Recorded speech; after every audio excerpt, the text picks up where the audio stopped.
하루를 마무리하는 이 시간, 여러분은 어떤 마음으로 이 영상을 켜셨나요? 혹시 오늘도 기도하려다 말문이 막혀서 그냥 아멘하고 일어나셨나요?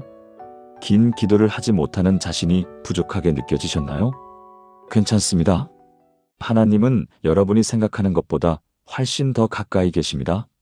예수님께서 기도할 때 중언부언하지 말라고 하신 것을 기억하십니까? 하나님은 긴 기도가 아니라 진심 어린 고백을 기다리십니다. 오늘 밤 여러분과 함께 나눌 5가지 짧은 기도의 말씀이 있습니다. 이 5마디만 마음에 새기고 조용히 반복하신다면 여러분의 영혼에 깊은 평안이 찾아올 것입니다. 어렵지 않습니다. 복잡하지도 않습니다. 다만 하나님 앞에 있는 그대로의 여러분을 내려놓으시면 됩니다. 지금부터 함께 이 평안의 여정을 시작해 보시겠습니까? 오늘 밤 이 5마디와 함께 깊은 안식 가운데 거하시길 축복합니다. 첫 번째는 주님, 감사합니다라는 말입니다. 여러분, 오늘 하루를 돌아보면 감사할 일이 있으신가요? 많은 분들이 이렇게 말씀하십니다. 감사할 일이 없어서 감사 기도를 못하겠어요. 힘든 일만 가득한데 무엇을 감사해요? 그런 마음 충분히 이해합니다. 때로는 하루가 너무 무겁고 고단해서 감사라는 단어 자체가 멀게 느껴질 때가 있지요. 그런데 성경은 우리에게 이렇게 말씀하십니다. 범사에 감사하라. 이것이 그리스도 예수 안에서 너희를 향하신 하나님의 뜻이니라. 데살로니가전서 5장 18절의 말씀입니다. 범사에 감사하라는 것은 모든 상황이 좋아서 감사하라는 뜻이 아닙니다. 오히려 어떤 상황 속에서도 하나님을 신뢰하는 마음으로 감사할 수 있다는 의미입니다. 이 말씀이 기록될 당시 데살로니가 교회 성도들은 극심한 핍박을 받고 있었습니다. 직장에서 쫓겨나고 가족에게 버림받고 때로는 생명의 위협까지 받던 시절이었지요. 그런 그들에게 바울은 범사에 감사하라고 권면했습니다. 이것은 상황이 좋아서가 아니라 그 상황 속에서도 함께 계시는 하나님을 신뢰하기 때문이었습니다. 우리도 마찬가지입니다. 오늘 하루가 힘들었어도 그 하루를 견딜 수 있게 하신 하나님께 감사할 수 있습니다.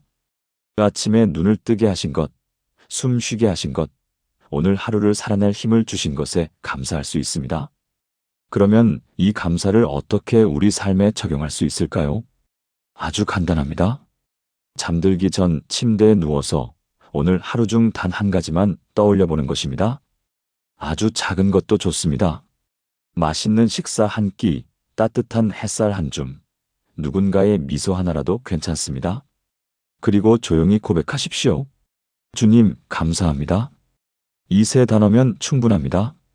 제가 아는 한 권사님의 이야기를 나누고 싶습니다. 김은혜 권사님은 올해 72세이십니다. 5년 전 남편을 먼저 천국에 보내셨고 지금은 혼자 작은 원룸에서 사십니다. 자녀들은 모두 외국에 나가 있어서 명절에도 혼자 보내실 때가 많으십니다. 작년 어느 날 권사님께서 제게 말씀하셨습니다. 목사님, 솔직히 말하면 외로울 때가 많아요. 아침에 눈 떠도 오늘도 혼자구나 하는 생각이 먼저 들고요. 그러다 보니 기도도 잘 안 되고 감사할 일도 없는 것 같았어요. 그분은 계속 말씀하셨습니다. 그런데 한 달 전쯤 새벽에 잠이 깨서 화장실을 다녀왔는데 다시 잠이 안 오는 거예요. 그래서 그냥 누워서 주님, 감사합니다만 계속 속삭였어요. 처음엔 형식적이었어요. 그냥 해보는 거였죠. 권사님의 눈빛이 반짝이기 시작했습니다. 그런데 신기한 게 뭔지 아세요? 그 말을 10번쯤 반복했을 때부터 정말로 감사한 게 떠오르기 시작하는 거예요. 아, 오늘도 눈을 뜨게 하셨네.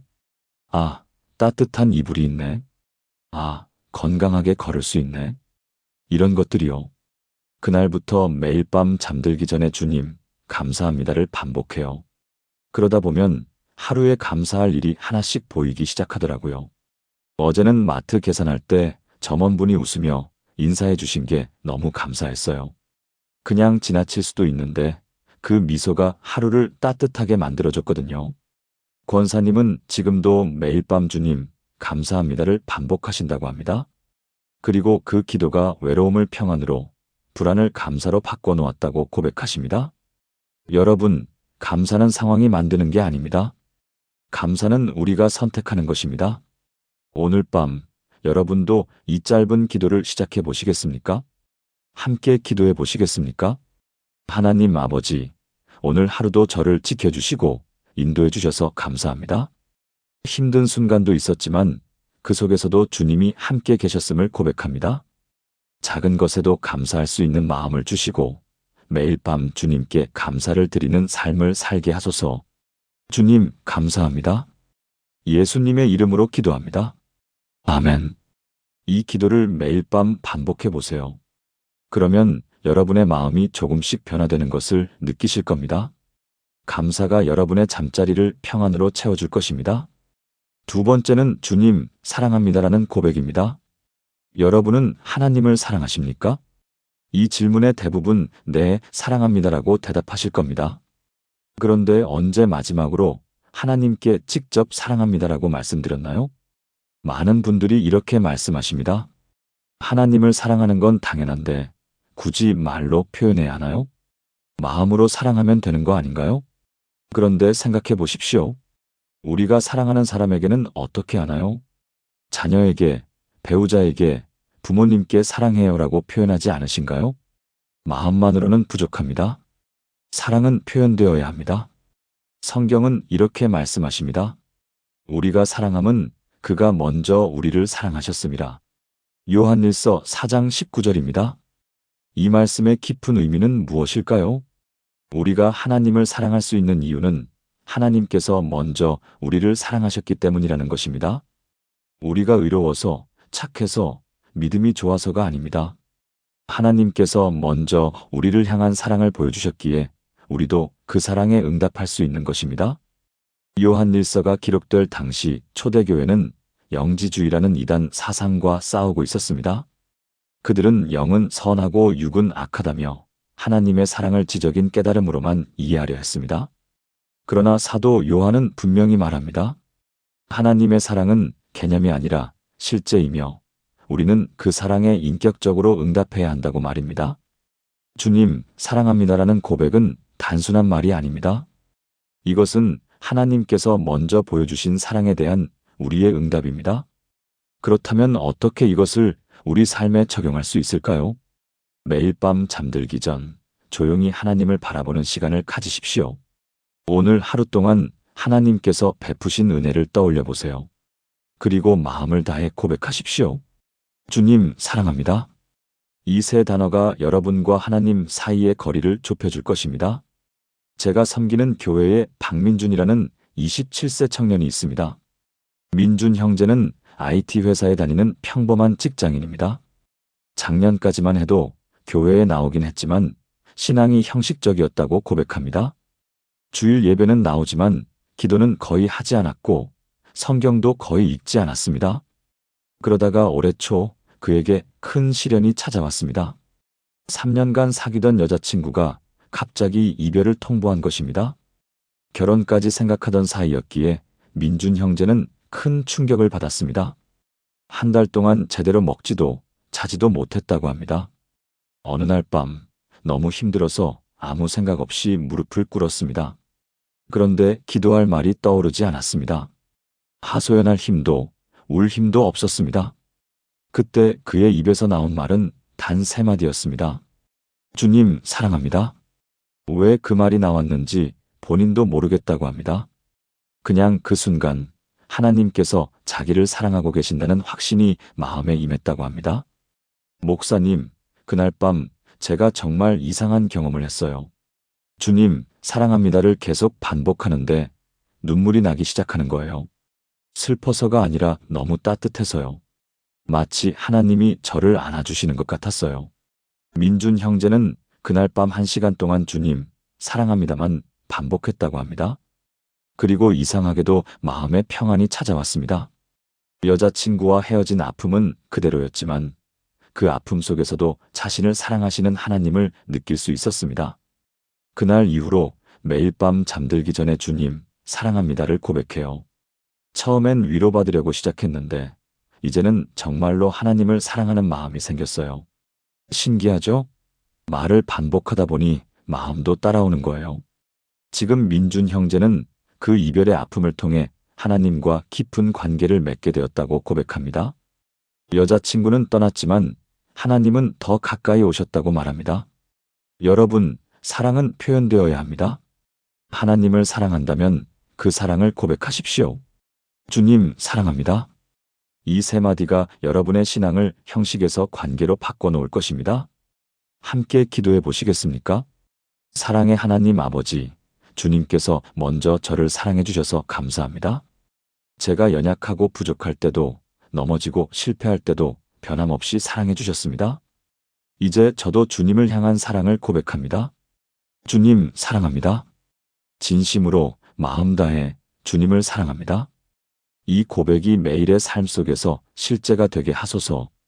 예수님의 이름으로 기도합니다. 아멘. 오늘 밤부터 이 고백을 시작해 보세요. 주님, 사랑합니다. 그러면 여러분의 마음이 하나님의 사랑으로 가득 채워질 것입니다. 세 번째는 주님은 지금도 저와 함께 계십니다라는 고백입니다. 혼자라는 느낌을 받아본 적 있으신가요? 사람들에 둘러싸여 있어도 외로움을 느끼신 적 있으십니까? 많은 분들이 이런 고백을 하십니다. 가족도 있고 친구도 있는데 왜 이렇게 외로울까요?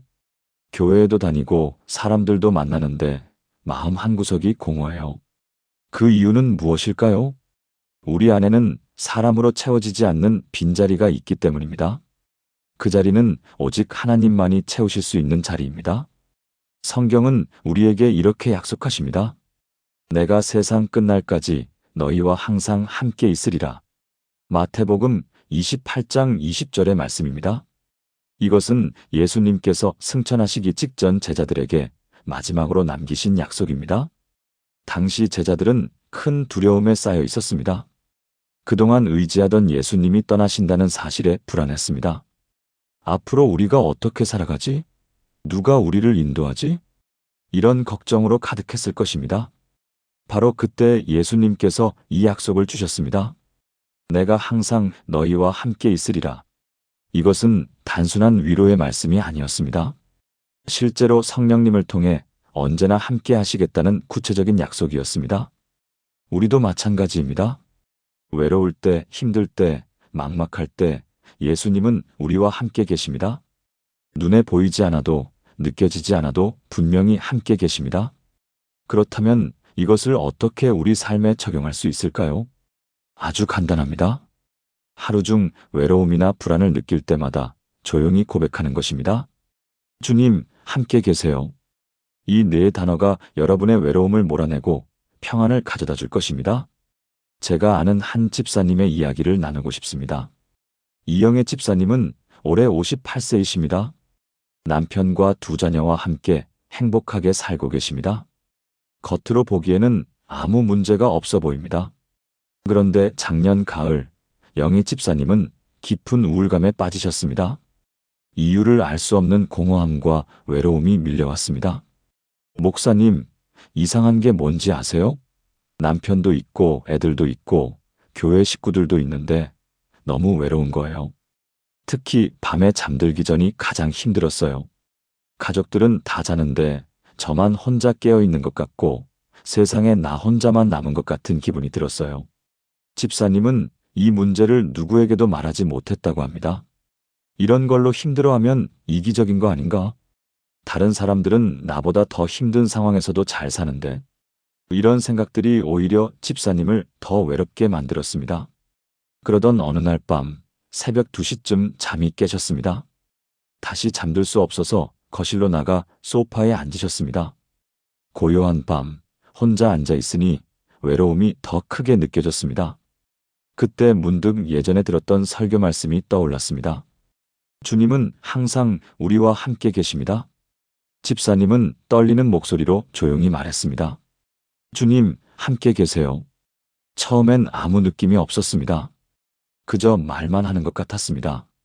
하지만 계속 반복했습니다. 주님, 함께 계세요. 주님, 함께 계세요. 얼마나 반복했을까요?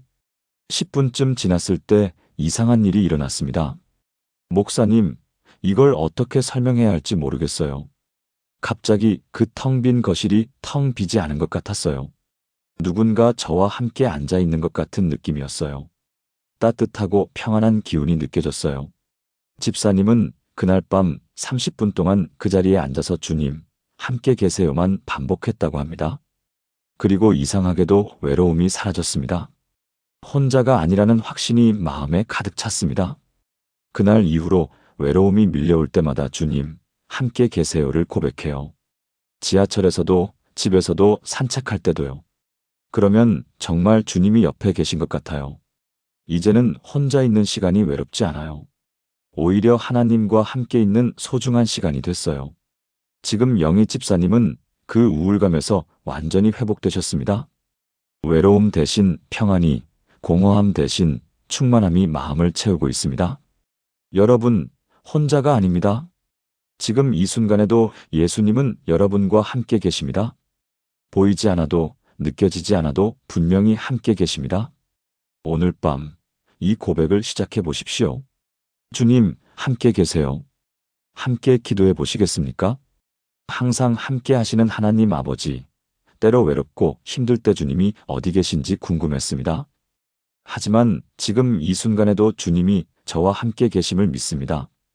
혼자가 아니라 주님과 함께라는 확신을 주시고 외로움 대신 주님의 임재를 경험하게 하소서. 주님, 함께 계세요. 오늘도, 내일도 세상 끝날까지 저와 함께 계세요. 예수님의 이름으로 기도합니다. 아멘. 오늘 밤부터 이 고백을 반복해 보세요. 주님, 함께 계세요. 그러면 여러분은 더 이상 혼자가 아님을 깨닫게 될 것입니다. 네 번째는 주님의 평안을 제게 허락해 주세요. 라는 고백입니다. 여러분의 마음은 지금 평안하신가요? 아니면 무언가 불안하고 초조하신가요? 많은 분들이 밤에 잠들기 전 이런 경험을 하십니다. 내일 걱정, 다음 주 걱정, 내년 걱정이 꼬리에 꼬리를 물고 이어집니다. 내일 회사에서 잘할 수 있을까? 건강검진 결과가 나쁘면 어떡하지? 자녀들은 잘 크고 있는 걸까? 걱정이 걱정을 낳고 불안이 불안을 만들어냅니다. 그러다 보면 잠은커녕 더 깊은 불안 속으로 빠져듭니다. 그런 여러분에게 성경은 이렇게 말씀하십니다. 평안을 너희에게 끼치노니 곧 나의 평안을 너희에게 주노라. 내가 너희에게 주는 것은 세상이 주는 것과 같지 아니하니라. 너희는 마음에 근심하지 말고 두려워하지도 말라. 요한복음 14장 27절입니다. 이것은 예수님께서 십자가를 지시기 전 제자들에게 주신 약속입니다. 당시 제자들의 마음은 극도로 불안했습니다. 예수님이 곧 떠나신다는 말씀을 들었기 때문입니다. 앞으로 무슨 일이 일어날지 자신들은 어떻게 될지 알 수 없었습니다. 두려움과 불안이 그들을 짓누르고 있었습니다. 바로 그때 예수님께서 이 약속을 주셨습니다. 나의 평안을 너희에게 주노라. 여기서 중요한 것은 나의 평안이라는 표현입니다. 세상이 주는 평안은 상황이 좋아야 생기는 평안입니다. 문제가 해결되어야, 걱정거리가 사라져야 평안한 것입니다. 그러나 예수님이 주시는 평안은 다릅니다. 상황과 상관없이 문제가 있어도 마음 깊은 곳에서 누리는 평안입니다. 폭풍 속에서도 흔들리지 않는 평안입니다. 그렇다면 이 평안을 어떻게 경험할 수 있을까요? 불안할 때, 걱정될 때, 두려울 때 이렇게 고백하는 것입니다.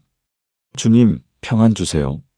이 5단어가 여러분의 불안을 평안으로 바꿔줄 것입니다. 제가 섬기는 교회에 정수진이라는 45세 자매님이 계십니다. 수진 자매님은 고등학생 아들과 중학생 딸을 둔 평범한 가정주부입니다. 작년 여름, 자매님은 극심한 불안증에 시달리기 시작했습니다. 특별한 이유가 있었던 것은 아닙니다. 어느 날부터 갑자기 모든 것이 불안해지기 시작했습니다. 아이들이 학교에 가면 사고가 나면 어떡하지? 남편이 출근하면 무슨 일이 생기면 어떡하지? 자신이 아프면 큰 병이면 어떡하지? 온갖 걱정과 불안이 24시간 자매님을 괴롭혔습니다. 특히 밤이 가장 힘들었습니다. 가족들은 다 편안하게 자는데 혼자서만 불안한 생각에 잠을 이루지 못했습니다. 목사님, 제가 미칠 것 같았어요. 머리로는 괜찮아, 아무 일도 안 일어나라고 생각하는데 마음이 말을 안 듣는 거예요. 가슴이 답답하고 숨 쉬기도 힘들었어요. 병원에도 가봤는데 몸에는 아무 문제가 없대요. 마음의 문제라고 하더라고요. 자매님은 기도도 해봤지만 소용이 없었다고 합니다. 기도하려고 하면 불안한 생각들이 더 많이 떠올라서 오히려 역효과였습니다. 그러던 어느 날 새벽 3시 또 잠을 이루지 못하고 뒤척이고 있었습니다. 이제는 정말 어떻게 해야 할지 모르겠더랍니다. 그때 문득 요한복음 14장 27절 말씀이 떠올랐습니다. 평안을 너희에게 끼치노니. 자매님은 작은 목소리로 속삭였습니다. 주님, 평안 주세요. 단 5단어였습니다. 긴 기도를 할 여력도 없었습니다. 그냥 계속 반복했습니다. 주님, 평안 주세요. 주님, 평안 주세요. 처음 10분은 아무 변화가 없었습니다. 여전히 불안했고 가슴은 답답했습니다. 하지만 포기하지 않고 계속 반복했습니다. 20분쯤 지났을까요? 목사님, 그때 정말 신기한 일이 일어났어요. 가슴을 짓누르던 그 무게가 조금씩 가벼워지는 거예요. 마치 누군가 제 어깨를 가만히 안아주시는 것 같았어요. 그리고 괜찮다, 내가 함께 있다는 음성이 들리는 것 같았어요. 자매님은 그날 밤 1시간 동안 주님, 평안 주세요만 반복했다고 합니다. 그리고 3개월 만에 처음으로 깊은 잠에 빠져들었습니다. 다음 날 아침 일어났을 때 마음이 완전히 달라져 있었습니다. 물론 불안이 하루 만에 완전히 사라진 것은 아니었습니다.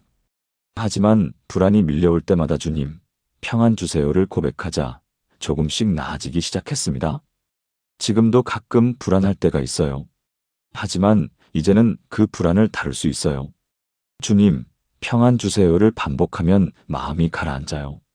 완전히 사라지진 않아도 견딜만해져요. 그리고 시간이 지나면 정말로 평안이 와요. 지금 수진 자매님은 그 불안증에서 많이 회복되셨습니다. 여전히 걱정되는 일이 있지만 그 걱정 속에서도 평안을 누리는 법을 배우셨습니다. 여러분, 평안은 상황이 만드는 게 아닙니다. 평안은 하나님이 주시는 선물입니다. 문제가 있어도 걱정거리가 있어도 그 안에서 누릴 수 있는 평안입니다. 오늘 밤 불안하신가요? 걱정이 많으신가요? 그렇다면 이 고백을 시작하십시오. 주님, 평안 주세요. 함께 기도해 보시겠습니까? 평안의 주님, 때로 불안과 걱정이 저를 짓누를 때가 있습니다. 내일이 걱정되고 미래가 두렵고 상황이 막막합니다. 하지만 주님께서 약속하신 평안을 구합니다. 세상이 줄 수 없는 상황에 좌우되지 않는 주님의 평안을 주소서. 주님, 평안 주세요. 마음의 불안을 평안으로, 두려움을 확신으로 바꿔주소서. 예수님의 이름으로 기도합니다. 아멘. 오늘 밤부터 이 기도를 반복해 보세요. 주님, 평안 주세요. 그러면 여러분의 마음에 세상이 줄 수 없는 평안이 임할 것입니다. 5번째는 주님을 신뢰합니다. 라는 고백입니다. 여러분의 믿음은 지금 어떤 상태인가요? 확고하고 흔들림이 없으신가요? 아니면 가끔 의심이 들고 흔들릴 때가 있으신가요? 솔직히 말씀드리면 모든 믿는 사람들이 때로는 의심을 경험합니다. 정말 하나님이 계실까? 내 기도를 정말 들으실까? 이 고난 속에 하나님의 뜻이 있을까? 이런 질문들이 마음속에 떠오를 때가 있습니다. 그런데 이것이 나쁜 것일까요? 아닙니다. 오히려 이런 질문을 통해 우리의 믿음은 더 깊어지고 견고해집니다. 성경은 우리에게 이렇게 말씀하십니다. 믿음은 바라는 것들의 실상이요 보이지 않는 것들의 증거니. 히브리서 11장 1절입니다. 믿음은 눈에 보이는 것을 믿는 게 아닙니다. 보이지 않아도 느껴지지 않아도 하나님을 신뢰하는 것입니다. 히브리서가 기록될 당시 초대교회 성도들은 극심한 핍박을 받고 있었습니다. 재산을 빼앗기고 가족과 헤어지고 목숨의 위협을 받았습니다. 그들에게는 눈에 보이는 증거가 거의 없었습니다. 오히려 상황은 절망적이었습니다. 하지만 그들은 보이지 않는 하나님을 믿었습니다. 보이는 것이 아니라 약속하신 말씀을 믿었습니다. 그 믿음이 그들을 지켜주었고 결국 승리하게 했습니다. 우리도 마찬가지입니다. 상황이 좋을 때만 믿는 것이 아니라 어려울 때도 믿는 것이 진짜 믿음입니다. 보일 때만 믿는 것이 아니라 보이지 않아도 믿는 것이 참된 믿음입니다. 그렇다면 이 믿음을 어떻게 키울 수 있을까요? 의심이 들 때, 흔들릴 때, 막막할 때 이렇게 고백하는 것입니다. 주님, 믿습니다. 이 세 단어가 여러분의 연약한 믿음을 강하게 만들어줄 것입니다. 제가 아는 한 청년의 이야기를 나누고 싶습니다. 김태현 형제는 올해 32세입니다. 대학을 졸업하고 취업을 준비하던 중 교통사고를 당했습니다. 다행히 생명에는 지장이 없었지만 오른쪽 다리에 심한 부상을 입었습니다. 의사는 말했습니다. 1년 정도 치료하면 일상생활은 가능합니다. 하지만 이전처럼 뛰거나 격렬한 운동은 힘들 수 있습니다. 태연 형제에게는 큰 충격이었습니다. 그는 평생 축구를 해왔고 주말마다 축구하는 것이 유일한 낙이었습니다. 하지만 이제 그것도 할 수 없게 되었습니다. 더 큰 문제는 취업이었습니다. 몇 군데 최종 면접까지 갔던 회사들에서 모두 탈락했습니다. 사고로 인한 공백 기간과 신체적 제약이 이유였습니다. 목사님, 솔직히 그때 하나님을 원망했어요. 왜 하필 나한테 이런 일이? 내가 뭘 잘못했길래? 이런 생각들이 끊임없이 들었어요. 기도도 하기 싫고 교회도 나가기 싫었어요. 태연 형제는 6개월 동안 방 안에만 틀어박혀 지냈습니다. 재활 치료도 제대로 받지 않았고 사람들도 만나지 않았습니다. 부모님이 걱정할 정도로 우울해졌습니다. 그러던 어느 날 밤 또 잠을 이루지 못하고 있었습니다. 온갖 부정적인 생각들이 머릿속을 가득 채웠습니다. 내 인생은 이제 끝났어. 다시는 예전으로 돌아갈 수 없어. 그때 문득 어렸을 때 주일학교에서 배운 찬송가 한 구절이 떠올랐습니다. 내 주를 가까이 하게 함은. 태연 형제는 울먹이는 목소리로 말했습니다. 주님, 믿습니다. 사실 그 순간 진심으로 믿은 것은 아니었다고 합니다. 오히려 믿을 수 있게 해주세요라는 간절함이었습니다. 하지만 계속 반복했습니다. 주님, 믿습니다. 주님, 믿습니다. 10분, 20분, 30분. 얼마나 반복했는지 모르겠습니다. 목사님, 그때 정말 이상한 경험을 했어요. 주님, 믿습니다를 계속 반복하는데 어느 순간 정말로 믿어지기 시작하는 거예요. 상황은 그대로인데 마음이 달라지는 거예요. 아, 주님이 이 상황도 알고 계시는구나. 주님께 계획이 있으시구나는 생각이 들었어요. 태연 형제는 그날 밤부터 매일 주님, 믿습니다를 고백했다고 합니다. 처음엔 형식적이었지만 점점 진심이 되어갔습니다. 그리고 3주 후 놀라운 일이 일어났습니다. 교회 선배로부터 연락이 왔습니다. 자기 회사에서 사무직 직원을 구하는데 관심이 있냐는 것이었습니다. 몸을 많이 쓰지 않아도 되는 일이었습니다. 면접을 받고 합격했습니다. 목사님, 제가 꿈꾸던 일은 아니었어요. 하지만 분명한 건 하나님께서 문을 열어주셨다는 거예요.